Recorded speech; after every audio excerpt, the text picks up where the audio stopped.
पूरे देश में इसमें आई फ्लू का जो प्रकोप है पूरी तरह से फैल चुका है। हर दूसरा व्यक्ति इससे पीड़ित है, समझ सकते हैं। तो इस पर हम लोग जो है कि आई फ्लू पर चर्चा करने के लिए यहाँ पर पहुंचे हैं। तो उसमें सही दवा मिलना जरूरी है। जी, इसलिए नेत्र चिकित्सक के पास जाकर ही दवा लेनी चाहिए। मान लीजिए कोई किसी को इन्फेक्शन हो गया घर में, तो अपने परिवार को किस प्रकार, परिवार वाले किस प्रकार उनसे सुरक्षित रहें।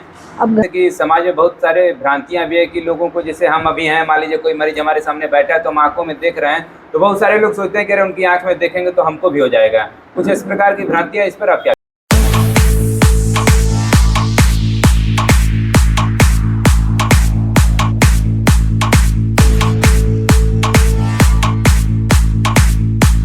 नमस्कार। इस समय जैसा आप लोग देख रहे हैं कि पूरे देश में इसमें आई फ्लू का जो प्रकोप है पूरी तरह से फैल चुका है। हर दूसरा व्यक्ति इससे पीड़ित है। तो इसी बीच हम लोग पहुंचे हैं एक आई हॉस्पिटल में, जिस आई हॉस्पिटल का नाम है त्रिनेत्रा आई हॉस्पिटल, नारायणपुर मिर्जापुर में।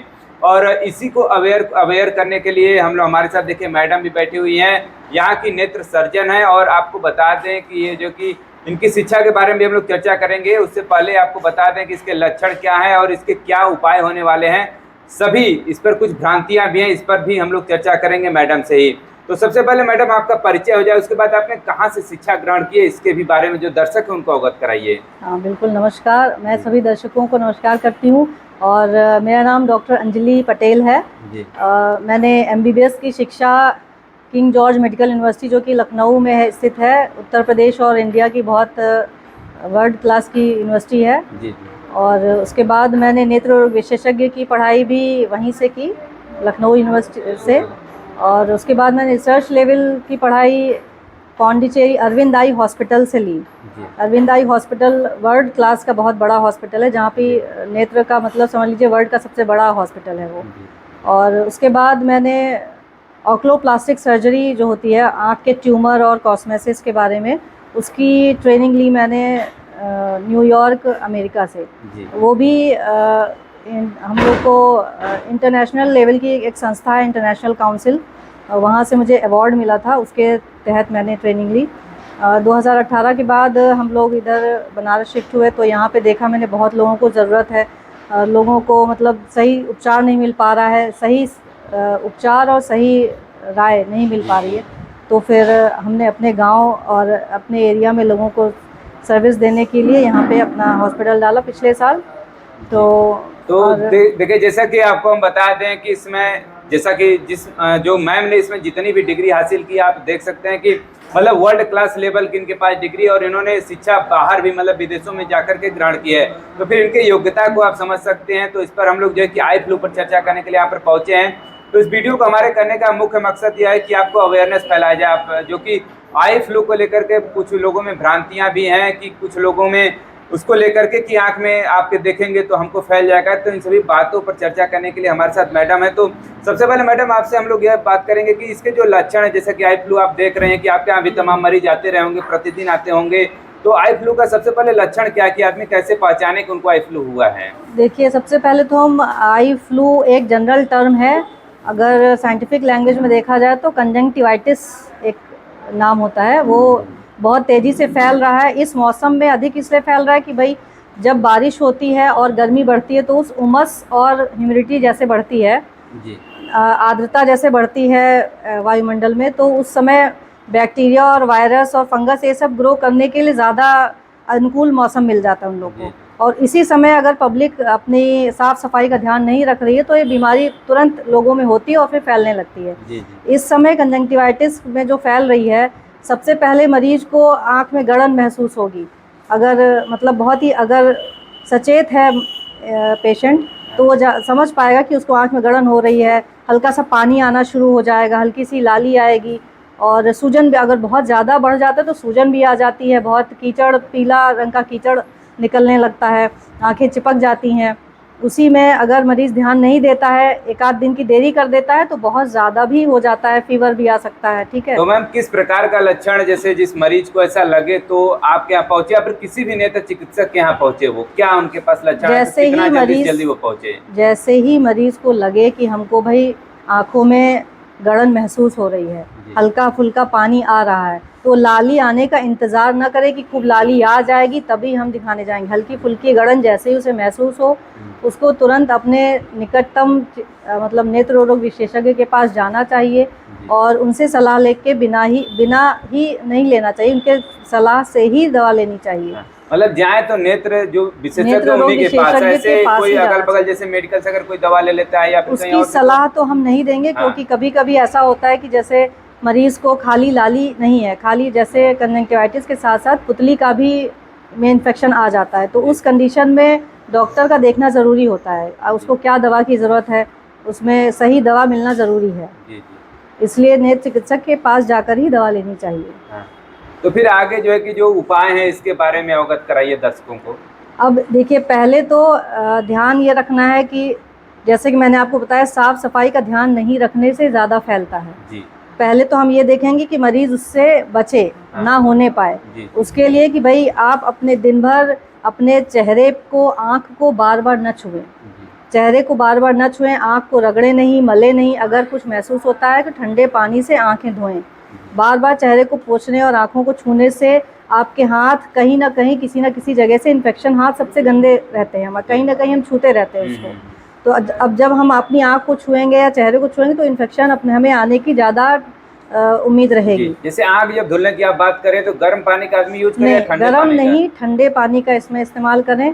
अगर बहुत ज़्यादा खुजली महसूस हो रही है तो ठंडे पानी की सिकाई कर सकते हैं, बर्फ़ की सिकाई कर सकते हैं, लेकिन गर्म पानी का इसमें कोई रोल नहीं है। ठंडे पानी से धोना है। ठीक है, तो सबसे पहले तो बचने के लिए आप दिन भर कई बार साबुन से हाथ धोते रहें, अपने चेहरे पे बार बार हाथ ना लगाएं, अपनी आँख को बार बार ना छुएं, और जिनको इन्फेक्शन हो गया है उनसे बचें, उनसे दूरी बनाए रखें। जैसे उनके मान लीजिए कोई किसी को इन्फेक्शन हो गया घर में, तो अपने परिवार को किस प्रकार, परिवार वाले किस प्रकार उनसे सुरक्षित रहें? अब घर में अगर किसी को हो जाता है तो उस परिवार के सदस्य को अपने घर वालों को भी बचाना है। मतलब जैसे वो जिसको हुआ है उस मरीज़ को अपनी तौलिया, अपना रुमाल, अपनी तकिया, ये सब अलग रखना चाहिए। उसको कॉमन यूज़ नहीं रखना चाहिए उसका, क्योंकि उसी से फिर फैलेगा घर के दूसरे लोगों को। और मरीज़ को जो भी दवा डालने के बाद साबुन से हाथ धोए। मरीज़ भी बार बार अपनी आँख न छुए, जब भी आँख छुए साबुन से हाथ धोए। इन सब बातों का ध्यान रखिएगा तो फैलने की उम्मीद कम रहेगी। जी, अगर साबुन से नहीं तो फिर सैनिटाइजर हाँ, का यूज करें। सैनिटाइज़र, अगर आप भाई घर के बाहर हैं, बार बार साबुन से हाथ नहीं धो सकते हैं तो सैनिटाइज़र रहना चाहिए आपको, बार बार हाथ सैनिटाइज़ करते रहें। और काले चश्मे का प्रयोग भी एक तरह से बचाव का ही तरीका है। भाई आप काले चश्मे का प्रयोग करेंगे तो मरीज़ खुद भी अपनी आँख बार बार छूने से बचता है। जब एक चश्मा बैठा रहता है आँखों पे भाई, तो बार बार छूने से बचता है, तो वो करना चाहिए। प्लस जब मरीज़ को इन्फेक्शन हो जाता है तो उसको आँखों में लाली रहती, चुभन रहती है, आँखों बाहर से लाइट उसको लगती है, चुभती है, डिस्कम्फर्ट होता है, तो काला चश्मा उसको सूदनिंग इफेक्ट देगा, वो लगा सकता है और दूसरे लोगों को फैलाने से भी बचेगा। जी, जैसे कि इस समय आपके यहाँ भी इस प्रकार के आई फ्लू के मरीज आ रहे होंगे, तो कितने दिन में उनको जो है कि लाभ मिल जा रहा है? आपके यहाँ जो दवा आप दे रही हैं या फिर जो भी आप दवा प्रिस्क्रिप्शन में दे रही हैं, लिख रही हैं, तो वो कितने दिनों में मरीज जो है ठीक हो जा रहे हैं? मरीज़ देखिए 2 तरीके के हो सकते हैं। अगर बहुत हल्का इन्फेक्शन है, हल्की फुल्की लाली है, आँखों में सूजन नहीं है, कीचड़ बहुत ज़्यादा नहीं आ रहा है, तो वो मरीज़ 3-4 दिन में ठीक हो सकते हैं, बहुत हल्का इन्फेक्शन होने पर। अगर ज़्यादा इन्फेक्शन हो गया है तो 1 हफ्ता तो मरीज़ को लगेगा ही लगेगा।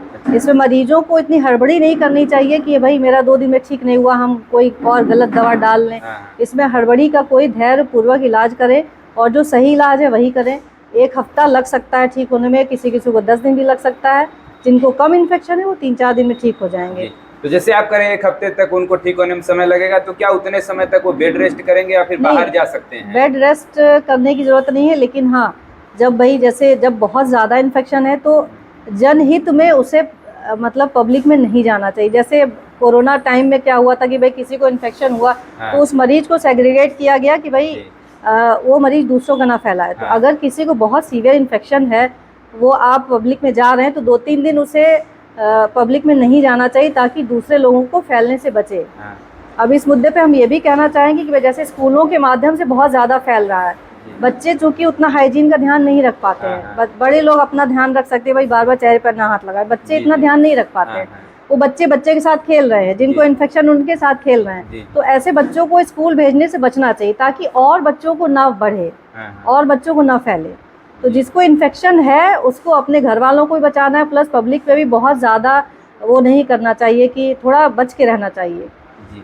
जिस तो प्रकार ताकि की फैले ना। हाँ, जो भ्रांतियां इस समय है, जैसे कि समाज में बहुत सारे भ्रांतियां भी है कि लोगों को, जैसे हम अभी हैं, मान लीजिए कोई मरीज हमारे सामने बैठा है तो हम आंखों में देख रहे हैं, तो बहुत सारे लोग सोचते हैं कि अरे उनकी आंख में देखेंगे तो हमको भी हो जाएगा। कुछ इस प्रकार की भ्रांतियां, इस पर आप क्या कहेंगी? नहीं, भ्रांति तो आप सही कह रहे हैं, भ्रांति ही है। जी। देखने से मतलब देखने से फैलने वाली बीमारी नहीं है ये, हाँ। एक तरह से छूने से फैलने वाली बीमारी है। मतलब ये अभी जैसे कांटेक्ट में आसपास बैठे हैं तो उससे कोई दिक्कत नहीं आपके पास हम बैठे, अब जैसे अब एक बड़ा एग्जांपल ये देख लीजिए कि हाँ। अगर हम लोग तो डेली बहुत से पेशेंट देख रहे जी, हैं, जी, जी। तो अगर देखने से होता तो हाँ। सबसे पहले डॉक्टर को हो जाता, जी, जी। है ना। हाँ।